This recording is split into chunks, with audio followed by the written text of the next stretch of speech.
Chief Meteorologist Alana Brophy is here talking about the weather, and they were having such a good time out there. A phenomenal time, and with that celebration coming up, we want to make sure they have good weather, so a little bit of sunshine their way. Goodness, that was a great story. All right, Meg Roberts showing us what was going on tonight as the cloud cover started to move in. We saw some gusty winds and some lightning. Another good shot from Mark in Iron County. Really pretty, that cloud cover ticked up today with that monsoon moisture in place. Temperatures right now still fairly mild. We hit 101 in Salt Lake, and we're still sitting at 88, 85 in Moab, 97 in St. George, where they just backed off of the triple digits after getting to 107. Satellite radar shows the positioning of our high pressure, which funnels in that monsoon moisture, and then our daytime heating allows those storms to form.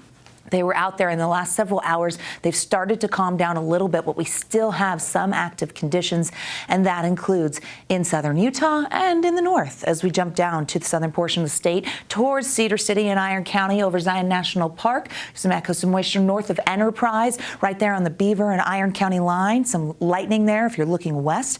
And then backside of the Wasatch, Heber heading towards the Uintas and Duchesne County. That came through Salt Lake, brought the cloud cover, some gusty winds, and a few bolts of lightning. It's hazy out there. You saw it today. If you stepped out or maybe just even looked out the window, Scott Taylor caught this drone video of Salt Lake. That wildfire smoke moved into Utah, and can we blame it? It likes being here, but we don't like it. It impacts our air quality, elevated particulate matter, and as we look at that futurecast smoke model, it shows that it's not leaving, not dispersing anytime soon, especially as we head into the overnight and into our Thursday morning. We watch as that smoke lingers and, of course, brings impacts to visibility. Ozone is the typical pollutant that we deal with during these summer months, but we have unhealthy air for sensitive groups for a portion of the Wasatch Front and Box Elder County with elevated particulate matter and ozone in the cards for tomorrow. Moderate air for the rest of northern Utah.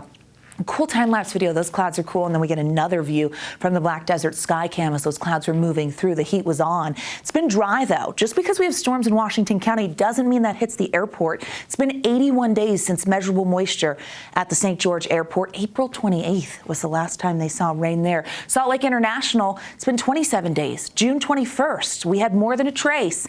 And it's been very dry since then. As we look at the water year, it tells the story. We're still in okay shape here in Salt Lake, but we're running below average for Provo, Cedar City, and St. George. So we came off of a great winter, but Mother Nature has turned the spigot off. The water year goes through October 1st. So we head into tomorrow. That could change. We have some storms, a monsoon surge setting up as this area of high pressure retrogrades a little closer to the west, moving our way. And as a result, we get a more southerly flow that's going to funnel cloud cover and storm potential into the state. It's going to be scattered storms in southern Utah. And look at that. Salt Lake, Tooele, and Utah County get in on the mix by tomorrow evening. So this surge pushes further north, and we're anticipating isolated to scattered storms along the Wasatch Front and more widespread in southern Utah, which does lead to flash flood potential rising. It remains elevated. Lingering moisture into your Friday allows for an isolated storm to stick around and will be a little cooler following this surge. Look at that.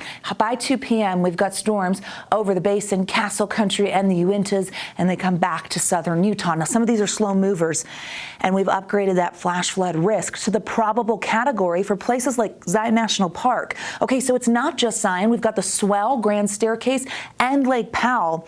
When you have a probable risk, you don't go to those low-lying areas. It's just not safe, especially slot canyons. Possible risk on the eastern side of the state towards Bryce and Capitol Reef. Low-lying areas just won't be safe. Area of high pressure on the move. It's a slow mover. It's going to head on west. As it does, moves back over Utah, cuts off that monsoon flow a little bit, and allows for hot temperatures this weekend. Forewarning you now, excessive heat returning. Also acts as a storm block, and you see those storms in the Pacific kind of getting out of the way. It looks like it pushes further west as we head into next week. We stay under the influence with hot temperatures. An excessive heat watch has been issued for lower Washington County. This is for Saturday morning into Sunday night. It's coming back, guys. Be ready. 90s and triple digits, 101 tomorrow in Salt Lake with the clouds pushing in and the storms. 103 in Moab, that southerly flow, and 107 in St. George. Again, isolated storm potential holds on. We see those triple digits. Peak heating at 109. Going to feel that one. Pioneer Day on the forecast there. That also looks really hot in southern Utah. Wasatch Front, we get a slew of triple digits here. We're going to see what happens as the cloud cover and the storms push in tomorrow with that monsoon surge, but we could hit 101 yet again. Slightly cooler Friday, hot weekend. Forewarned. Forewarned.